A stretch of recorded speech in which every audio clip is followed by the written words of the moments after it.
আসসালামু আলাইকুম সবাইকে। আমরা এখন আসি হচ্ছে পদ্মার পারে এবং আমার পেছনে দেখতে পাচ্ছেন অনেক সুন্দর একটা ব্রিজ, যেটা হচ্ছে হার্ডিন্স ব্রিজ এবং এটা পাবনার অনেক বিখ্যাত, পাবনা এবং কুষ্টিয়ার। এবং হার্ডিন্স ব্রিজের জাস্ট ওই দিকে এটা হচ্ছে লালন শাহ সেতু, স্থানীয়ভাবে এটাকে পাকশি সেতু বলা হয়। এবং আমার হাতের ডানে তিনটে বড় বড় স্তম্ভ আছে, এগুলো হচ্ছে রূপপুর পারমাণবিক বিদ্যুৎ কেন্দ্র। আমরা আস্তে আস্তে তিনটে সম্পর্কে একটু কথাবার্তা বলি যতটুকু আমরা জানি আর কি। আমার একদম পেছনে, ইমিডিয়েট পেছনে দেখতে পাচ্ছেন হচ্ছে হার্ডিন্স ব্রিজ। এটি নিয়ে প্রথম চিন্তাভাবনা করা হয় 1889 সালে এবং পরবর্তীতে 1908 সালে এটা নিয়ে আরও চিন্তাভাবনা করা হয়, কথাবার্তা বলা হয় এবং প্রকল্প অনুমোদন করা হয়। এবং 1809 সাল থেকে 1815 সাল পর্যন্ত এটার কাজকর্ম চলে। 1815 সালে এটার কাজ শেষ হয় এবং ওই সময়ের তৎকালীন ভাইসরয় লর্ড হার্ডিন্সের নাম অনুসারে এটার নামকরণ করা হয় হার্ডিন্স ব্রিজ। এখানে মূলত দুই পাশে দুইটা ব্রডগেজ রেল আছে আর কি, মানে এটা মূলত রেল চলাচল করার জন্য তৈরি করা হয়। এবং এটার পেছনে আলটিমেট উদ্দেশ্যটা ছিল হচ্ছে ওই অঞ্চলটা, অর্থাৎ এই জায়গাটা যদি আমরা বলি, এই দিকটা হচ্ছে পাবনার ঈশ্বরদী উপজেলার পাকশি, এটা হচ্ছে পাকশি অঞ্চল। এবং এইটার ওই দিকে আছে হচ্ছে কুষ্টিয়ার ভেড়ামারা, তাই না? কুষ্টিয়ার ভেড়ামারা উপজেলা। এবং আমরা বোধহয় খুব সুন্দর একটা সময় চলে এসেছি, আমাদের ব্রিজের উপর দিয়ে এখন ট্রেন যাবে একটা, বোধহয় হ্যাঁ ট্রেনই যাচ্ছে একটা। যা হোক, এইটার মোট দৈর্ঘ্য হচ্ছে 1.8 কিলোমিটার।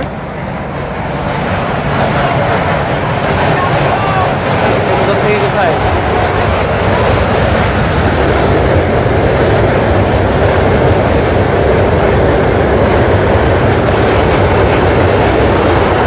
আমাদের চিলাহাটির ট্রেন, এই ট্রেন কি চিলাহাটির?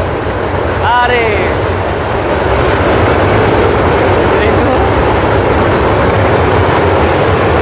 চিলাহাটিতে খুলনা যায় না এটা?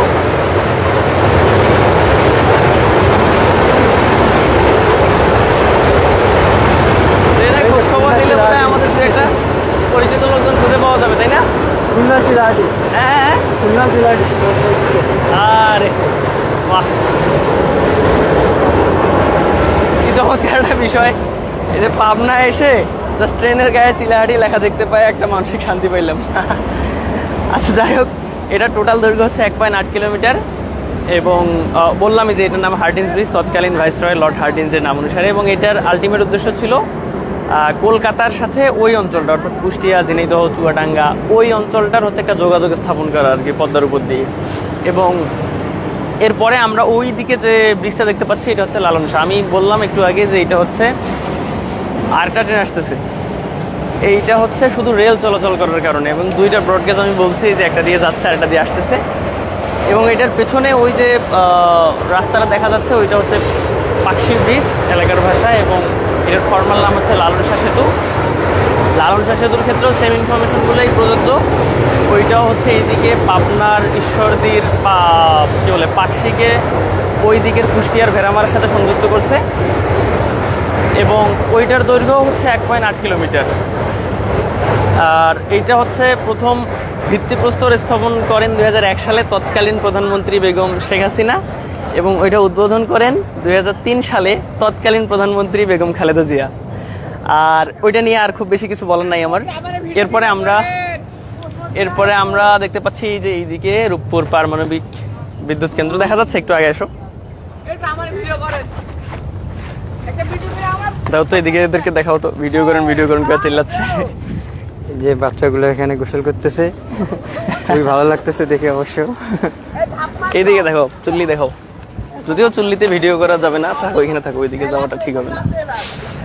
রূপপুর পারমাণবিক বিদ্যুৎ কেন্দ্র বা এই চুল্লিটা হচ্ছে 1961 সালে প্রথম এটা নিয়ে কথাবার্তা বলা হয় আর কি, এটা একটা প্রস্তাবনা করা হয়। এবং তারপরে 1963 সালে এটার জন্য জমি অধিগ্রহণ করা হয়। মোট হচ্ছে 260 একর বোধহয়, 260 একর জমি এবং 32 একর জমি এটার আবাসিকের জন্য। ভালো করে দেখো, 32 একর জমি হচ্ছে এটার আবাসিকের জন্য অধিগ্রহণ করা হয়।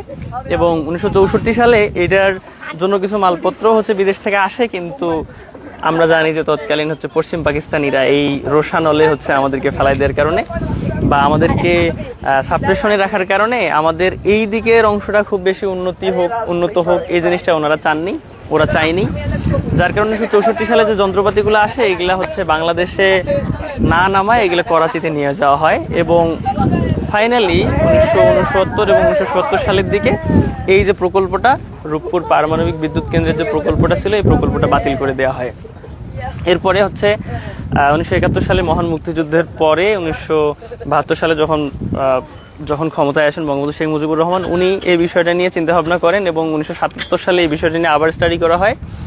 2008 সালে এটা নিয়ে ফাইনালি স্টাডি করা হয় এবং 2009 সাল থেকে এইটার হচ্ছে কাজকর্ম শুরু হয় এবং এটার যখন কাজকর্ম একদম কমপ্লিট হয়ে যাবে এখান থেকে 2400 মেগাওয়াট বা 2.5 গিগাওয়াট হচ্ছে বিদ্যুৎ উৎপাদন করা সম্ভব হবে এবং এইটার মেয়াদ হচ্ছে 100 বছর, অর্থাৎ 2024 সালে যদি এটার কাজ শেষ হয় তাহলে এটা 2124 সাল পর্যন্ত এইটার মেয়াদ থাকবে। এবং এই পারমাণবিক চুল্লিটার কারণে এখানে মোটামুটি এটার বাজেট অনেক বেশি। বাংলাদেশের সব থেকে মেগা প্রজেক্ট হচ্ছে রূপপুর পারমাণবিক বিদ্যুৎ কেন্দ্র। এটার বাজেট হচ্ছে 1,13,000 কোটি টাকা এবং এটার জন্য কাজকর্ম করতেছে প্রায় 2500 লোকজন এবং এইটা যদি হচ্ছে কাজকর্ম ঠিকঠাকভাবে শুরু হয়ে যায় তাহলে 18 লক্ষ মানুষ এইখান থেকে বিদ্যুতের সুবিধা পাবে। এই জায়গাটাতে একটা গ্যাসটা ইউজ করা হয় বিদ্যুৎ কেন্দ্রের জন্য, এটা হচ্ছে ইউরেনিয়াম 235। এই হচ্ছে আমাদের কথাবার্তা। রূপপুর পারমাণবিক বিদ্যুৎ কেন্দ্রটা অ্যাজ ইউজুয়াল আমরা যতগুলো তথ্য বললাম সবগুলোর মতোই এটা হচ্ছে পাবনার ঈশ্বরদী উপজেলার পাকশিতে আছে এক্স্যাক্টলি। এবং আমরা এই যে হার্ডিঞ্জ ব্রিজটা দেখতেছি, এইখান থেকে জাস্ট হাতের ডানে একটু হাঁটাহাঁটি করলে আমরা চলে যাব হচ্ছে পাকশি ব্রিজে। তো এই হচ্ছে আমাদের হার্ডিঞ্জ ব্রিজ, তারপরে হচ্ছে লালন শাহ সেতু এবং এদিকে রূপপুর পারমাণবিক বিদ্যুৎ কেন্দ্র সম্পর্কে কথাবার্তা। আমরা একটু এইদিকে আসি, এইদিকে হচ্ছে পদ্মা এবং এইখানে পদ্মায় কিছু ছেলেপেলে কি সুন্দর গোসল করতেছে, যেটা হচ্ছে আমাদের মোটামুটি শিশুকালটাকে স্মরণ করে দেয় এবং এদের লাইফে যে চিল, এটা হচ্ছে লাইফের একদম সেরা সময় তারা অতিক্রম করতেছে।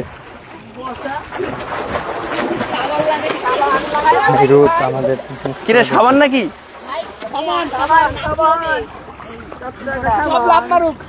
ভিডিওটার কোনো নাম নাই?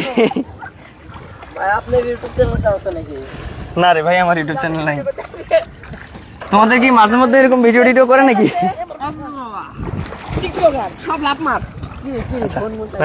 শেষ করে দিয়েছিলে নাকি? তো এই হচ্ছে আমাদের কি বলে হার্ডিঞ্জ ব্রিজ। মাথার উপরে রোদ পড়লে কোনো কিছু মাথায় থাকে না। হার্ডিঞ্জ ব্রিজ, লালন শাহ সেতু, রূপপুর পারমাণবিক বিদ্যুৎ কেন্দ্র এবং এইদিকে হচ্ছে পদ্মা নদী নিয়ে কথাবার্তা। আমরা ভিডিওটা এখানেই শেষ করব। তার আগে দেখেন এই যে পদ্মা নদীতে কি সুন্দর হচ্ছে এই যে নৌকাগুলো দেখতে অনেকটা অ্যাস্থেটিক। এবং আমার ভিডিওটা করার জন্য হেল্প করলো আমার ছোট ভাই।